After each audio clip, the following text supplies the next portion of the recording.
अगर आपने भी ये जरूरी काम नहीं किया है तो आपका राशन कार्ड जो है वो बंद हो सकता है। आपको राशन कार्ड की जो सुविधाएं मिलती हैं वो बंद हो सकती हैं। राशन कार्ड में जो अनाज मिलता है वो भी बंद हो सकता है, लेकिन इसे आप सुधार सकते हैं और सुधारने का वक्त भी ज्यादा नहीं है। ये मान लीजिए कि 15-20 दिन जो है वही बचे हैं और अगर इस दौरान आप राशन कार्ड से जुड़ी ये चीजें नहीं कर लेते तो फिर उसका कह लीजिए कि अंजाम आपको भुगतना पड़ सकता है। चीजें क्या हैं वो आपको बताते हैं, फिर उसके बाद इस सुविधा की बात करेंगे। यानी आप खुद के राशन कार्ड का नुकसान जो है वो कर सकते हैं। चलिए विस्तार से बताते हैं। नमस्कार, मेरा नाम है आदिश सिंह राठौर। योजनाओं से जुड़ी जानकारियां आप सभी के लिए मैं लेकर आता हूं। देखिए, हुआ यह है कि राशन कार्ड जिन जिन लोगों का बना हुआ है उसमें बहुत सारी गड़बड़ियां हो रही हैं। सरकार को यह पता है कि गड़बड़ियां हो रही हैं, बड़े पैमाने पर हो रही हैं। आम लोग जो हैं वो गड़बड़ी बहुत कम कर रहे हैं, लेकिन गड़बड़ झाला जो कर रहे हैं, जो राशन कार्ड के जरिए राशन बांट रहे हैं, उनके तरफ से ये गड़बड़ियां की जा रही हैं। और इसी चीज को दुरुस्त करने के लिए जो सरकार है वो बड़े पैमाने पर एक अभियान चला रही है। अभियान है छटनी की, और छटनी उन लोगों की और कार्रवाई कह लीजिए उन लोगों पर जो फर्जी तरीके से राशन कार्ड का इस्तेमाल कर रहे हैं। तो होने क्या वाला है, हुआ क्या है, अब वो विस्तार से जान लीजिए। देखिए, सीन ये है कि कई सारे लोग ऐसे हैं जो अब जीवित नहीं है, जिंदा नहीं है। राशन कार्ड में उनका नाम है और उनके नाम से अनाज भी दिया जा रहा है, लेकिन अनाज सिर्फ कागजों में दिखाया जा रहा है कि दिया जा रहा है।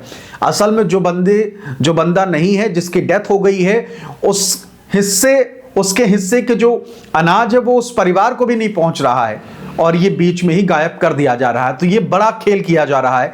इसके अलावा जो राशन कार्ड में लोग सदस्य भी नहीं हैं, उनके साथ कई लोगों को और जोड़ के सदस्य बना के एक परिवार में ज्यादा संख्या जो है वो दिखा के चीजें की जा रही हैं। तो इन सारी चीजों पर लगाम लगाने के लिए अब सरकार ने ठान लिया है। अब इस पर लगाम कैसे लगेगा, वो है जो भी बंदा राशन कार्ड जो ले रहा है, राशन कार्ड मतलब राशन कार्ड के जरिए जो राशन ले रहा है, उसका ई-केवाईसी हो।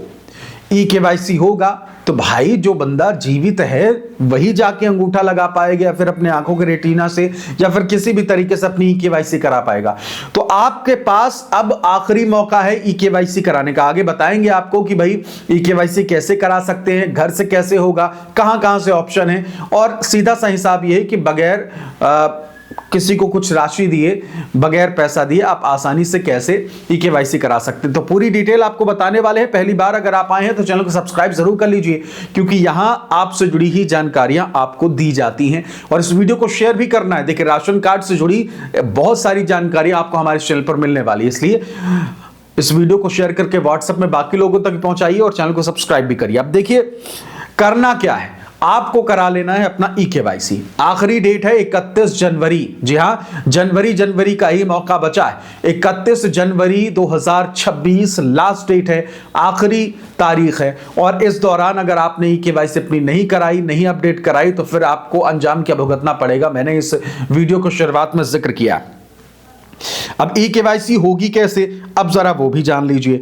आपके स्क्रीन पर मैं कुछ जानकारी देने वाला हूं जिससे कि आप आसानी से समझ पाएंगे कि आप ई-केवाईसी कैसे कर पाएंगे। देखिए, राशन की दुकान में भी आप जहां आपको राशन मिलता है सरकारी वाला, वहां जाके भी आप अपना ई-केवाईसी जो है वो करा सकते हैं, क्योंकि वहां पॉस मशीन जो है वो लगी होती है, पीओएस मशीन। वहां अगर आप जाते हैं तो अपना अंगूठा लगाएंगे, और ये कह लीजिए कि सबसे आसान तरीका है। यहां कोई राशि भी नहीं लगनी, आराम से आप अपनी ई-केवाईसी करा सकते हैं। तो अगली बार अगर आप राशन लेने भी ना जा रहे हो, लेकिन उधर से गुजर रहे हो और आपको मालूम चले कि भाई ई-केवाईसी हो सकती है, तो ई-केवाईसी जरूर कराइए। और उन्हें ई-केवाईसी करनी पड़ेगी। अगर वो मना करें तो आप इस चीज को लेकर हक से कह सकते हैं कि भाई केवाईसी कराने की जिम्मेदारी तो आपकी है, जैसे राशन देने की जिम्मेदारी आपकी है। तो उनसे आप ई-केवाईसी जरूर कराइए। बाकी आप चाहें तो ऑनलाइन पोर्टल के जरिए भी करा सकते हैं। कई राज्यों में जैसे बिहार हो गया, उत्तर प्रदेश हो गया, मध्य प्रदेश हो गया, तो इनका मेरा राशन ऐप के जरिए भी आप अपना आधार सीडिंग स्टेटस देख सकते हैं कि आपकी केवाईसी है या नहीं है। तो ये चीज ध्यान में रखिएगा। अब क्या क्या कागजात लग सकते हैं वो जान लीजिए। आपको सिर्फ अपना आधार कार्ड और राशन कार्ड नंबर जो है वो साथ रखना है, ठीक है। आपका आधार कार्ड हो और आपका राशन कार्ड नंबर हो, और ध्यान रहे कि परिवार के हर सदस्य का वेरिफिकेशन जरूरी है, तभी तो पता चल पाएगा। नहीं तो जो डीलर होते हैं वो क्या करेंगे, आपके परिवार में जो लोग हैं वो है 2 लोग 3 लोग ज्यादा से ज्यादा, और वो 4 दिखा रहा है, 5 दिखा रहा है, 2 का पार कर दे रहा है। तो ये सारी चीजें जो हैं सख्ती सरकार बरतना चाहती है। देखिए, इससे फायदा जो है वो आप सभी का ही है, क्योंकि अगर इसमें पारदर्शिता रहेगी, इसमें साफगोई रहेगी, तो फायदा आपको होगा। सरकार जो चीजें भेजेगी वो आप तक पहुंचेगा और आपको इसका लाभ मिलेगा। अगर इसमें कहीं भी अगर चूक हुई तो फिर नुकसान भी आपका होना है। तो इसलिए आप ये ध्यान में रखिएगा कि आपकी ई-केवाईसी डन होनी चाहिए, क्योंकि एक चीज जो सबसे जरूरी है, सरकार जब भी कोई भी योजना लेकर आती है, जिसमें चाहे महिलाओं को राशि देने की योजना हो, चाहे महिलाओं को अनाज देने की योजना हो, चाहे बुनियादी सुविधाएं जो हैं गरीबों को देने की योजना हो, उन सब में सबसे पहले मांगा जाता है कि क्या आप राशन कार्ड धारी हैं। अगर आपके पास राशन कार्ड है तो ऑब्वियस सी बात है कि आप उस कैटेगरी में आ रहे हैं, यानी कि आपको जरूरत है उन योजनाओं की।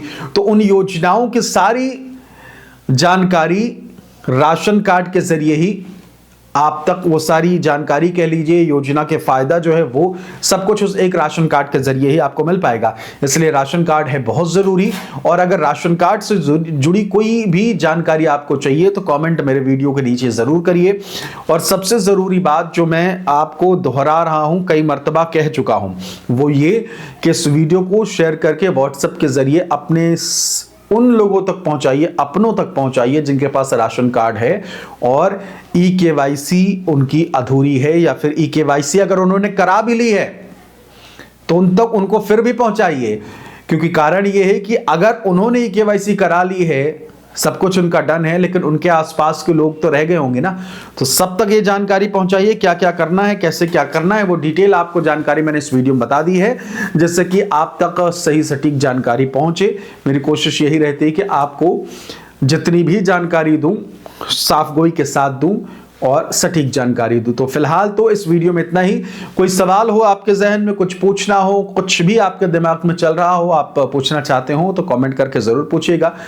अगर आप खुद कमेंट नहीं कर पाते तो किसी और से कमेंट करा के पूछ लीजिएगा जरूर। मेरी कोशिश रहेगी कि आपने जो कमेंट किया उसको पढूं और उससे जुड़ा अगला वीडियो लेकर आऊं। फिलहाल इस वीडियो में इतना ही।